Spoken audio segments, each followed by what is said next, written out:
Hi అండి, welcome back to our channel. ఈరోజు వీడియోలోనైతే మేము ఏడుపాయల జాతరకి వెళ్ళినప్పుడు నేను ఎలా ఉన్నానన్నది ఈ వీడియోలో చూపించేస్తున్నాను. మేము ఎలా సెలబ్రేట్ చేసుకున్నాము, బయటికి వెళ్ళేటప్పుడు ఎలా ఉంటామన్నది ఈ వీడియోలో అయితే చూపించేస్తున్నాను, చూసేయండి. మరి లాస్ట్ ఇయర్ అయితే నేను చాలా వెయిట్ ఉండేదాన్ని, 65 kgs అయితే ఉన్నాను. ఇప్పుడు 60 kgsకి అయితే వెయిట్ లాస్ అయితే అయ్యానమాట. ఇప్పుడు మీకు ఈ ఫోటో చూస్తే మీకు అర్థమైపోతుంది ఈజీగా. 1 మంత్లో అయితే 5 kgs అయితే వెయిట్ లాస్ అయ్యాను, అదే ఫోటో అనమాట.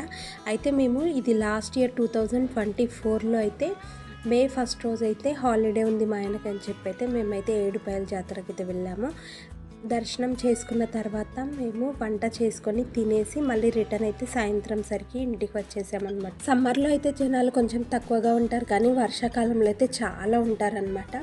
అయితే అక్కడికి వెళ్ళిన తర్వాత స్నానాలు చేసుకొని ఆ తర్వాత దర్శనం చేసుకున్న తర్వాత ప్రతి ఒక్కరు కూడా వంట చేసుకొని తినేసి అయితే ఇక్కడ వాళ్ళు అక్కడైతే ఇంటికి వెళ్ళిపోతారు.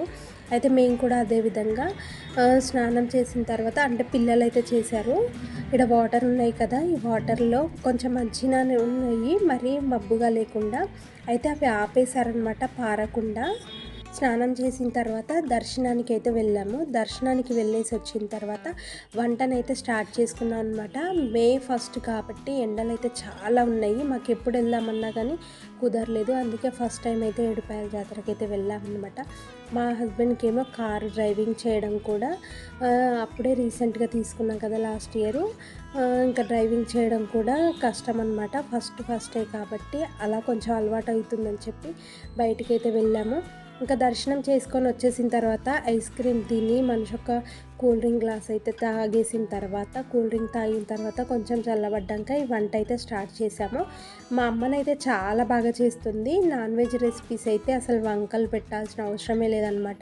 అమ్మ చేసిందంటే ప్రతి ఒక్కరికి నచ్చి తీరుతుందనమాట, అంత బాగా చేస్తుంది.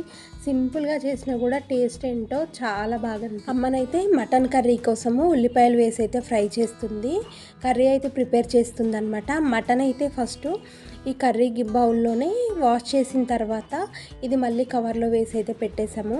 వాటర్ చూస్తే తెలుస్తుంది కదా, ఈ విధంగా వాష్ చేసుకున్న తర్వాత కవర్లో పెట్టేసి ఉల్లిపాయలన్నీ ఫ్రై అయిన తర్వాత మళ్ళీ కవర్తో డైరెక్ట్ వేసేసామన్నమాట. అయితే మనకు బయటికి వెళ్తే ఎక్కువ గిన్నెలు ఉన్నాయి కాబట్టి ఉన్న వాటితోనే అడ్జస్ట్ చేసుకోవాలి. మేము ఎక్కడికి వెళ్ళినా వెజ్ అయినా నాన్ వెజ్ అయినా ఏ వంట చేసుకోవాలన్నా కూడా ఇలా కట్టెల పొయ్యి పెట్టేసుకొని అక్కడ కట్టెలు తీసుకొని అయితే కొనుక్కొని వండుకొని తినేసి వస్తామని చెప్పి అలా అలవాటు అయిపోయిందనమాట. అయితే ఇలా ఎండ ఎక్కువగా ఉందని చెప్పి ఒక షెడ్ అయితే తీసుకున్నాము. ఇది 600 to 800 రూపీస్ అంట, ఆ మధ్యలో ఉంటుందంట.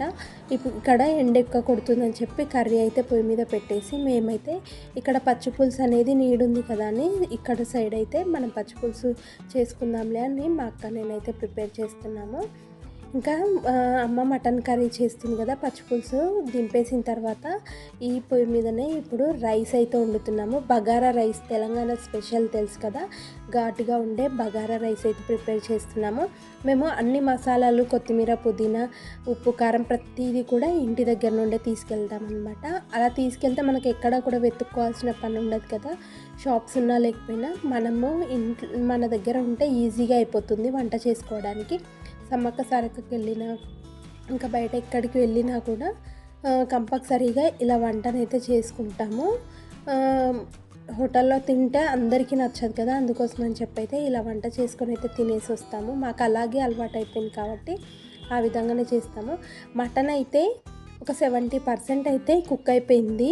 వాటర్ చూసారు కదా, ఇలా రిలీజ్ అయిపోయింది. మటన్ అంతా కూడా ఇలా 70% ఉడికిన తర్వాత ఇందులో ఉప్పు, కారము, ఎండు కొబ్బరి, గరం మసాలా అన్నీ వేసిన తర్వాత కొత్తిమీర, పుదీనా ఫైనల్గా వేసేసి అయితే కర్రీ అయితే ప్రిపేర్ చేసాము.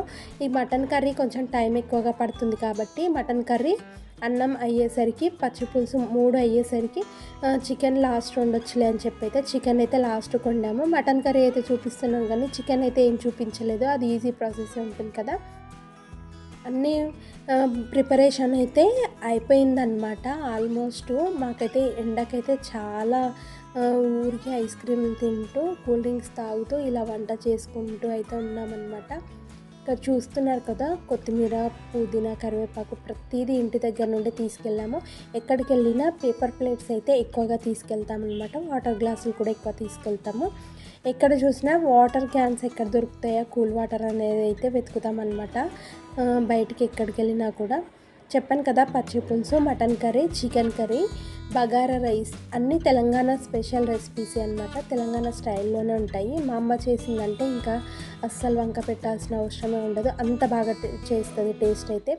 అన్నీ వండేసిన తర్వాత మనకు కనకదుర్గాదేవి కదా, కంపల్సరీగా నైవేద్యం లాగా ఒక విస్తరాకులో ఇలా ఒక రాయికి బొట్టు పెట్టిన తర్వాత విస్తరాకులో పెట్టి మందు కానీ కళ్ళు కానీ ఏదైనా ఉంటే అది సాకబెట్టేసి వాటర్తో సాకబెట్టేసిన తర్వాత మేమైతే తింటామన్నమాట. ఇంతకు మీకు ఈ వీడియో నచ్చే ఉంటుంది కదా, నచ్చితే ఒక లైక్, షేర్, కామెంట్ చేయడం అస్సలు మర్చిపోకండి. అయితే మేము అక్కడికి వెళ్ళిన తర్వాత పిల్లలు కొంచెం రైస్ తినమంటే ఇబ్బంది పడతారని చెప్పి పూరి కూడా తీసుకెళ్ళామన్నమాట. ఇంటి దగ్గరనే చేసుకొని వెళ్ళాము. మేము మార్నింగు 5 o'clock అలా వెళ్ళామన్నమాట. ఇంటి దగ్గర నుండి స్టార్ట్ అయితే మాకు 2 hours అయితే పట్టింది హైదరాబాద్ నుండి. ఇంకా అక్కడ వెళ్ళిన తర్వాత ఇలా స్నానం చేసేసుకొని దర్శనం చేసుకొని వంట చేసుకొని తినేసి మళ్ళీ రిటర్న్ 6 o'clock అలా అక్కడ నుండి బయలుదేరితే ఇంటికి వచ్చేసరికి 8 o'clock 8:30 అయిందనమాట. మొత్తానికి మీరు ఎలా సెలబ్రేట్ చేసుకుంటారు బయటకు వెళ్తే అనేది కింద కామెంట్ సెక్షన్లో కామెంట్ చేసి ఒక లైక్ చేయడం అసలు మర్చిపోకండి. ఇక్కడ చూపిస్తున్నాను కదా, గుడి దగ్గరికి వెళ్ళే దగ్గరనైతే ఇలా బ్రిడ్జ్ కింది నుండి వాటర్ అయితే వెళ్తాయన్నమాట. అయితే మనకి వర్షాకాలంలో ఈ బ్రిడ్జ్ మొత్తం మునిగిపోతుంది, కానీ టెంపుల్లోకి అయితే వాటర్ రావంట. అటు సైడ్ వెళ్ళడానికి కూడా వీలు లేకుండా మొత్తం మునిగిపోతుంది అనమాట. ఇక్కడ చూసినట్టుగా ఈ చెట్లకైతే పూలు అయితే చాలా బాగా అనిపించాయి. ఇంతకీ ఈ వీడియో మీకు ఎలా అనిపించిందో కామెంట్ చేయడం అసలు మర్చిపోకండి. ఇది లాస్ట్ ఇయర్ వీడియో, నేను ఈ ఇయర్ పోస్ట్ చేసి లాస్ట్ ఇయర్ సమ్మర్లో మా అమ్మ పిల్లల్ని తీసుకెళ్ళడానికని చెప్పి వచ్చిందనమాట. ఆ పనిలో పని అక్కడికి వెళ్ళేసి చూసేసి వస్తే అయిపోతుంది కదా అని చెప్పి మేమైతే వెళ్ళేసి వచ్చాము. ఈ ట్రిప్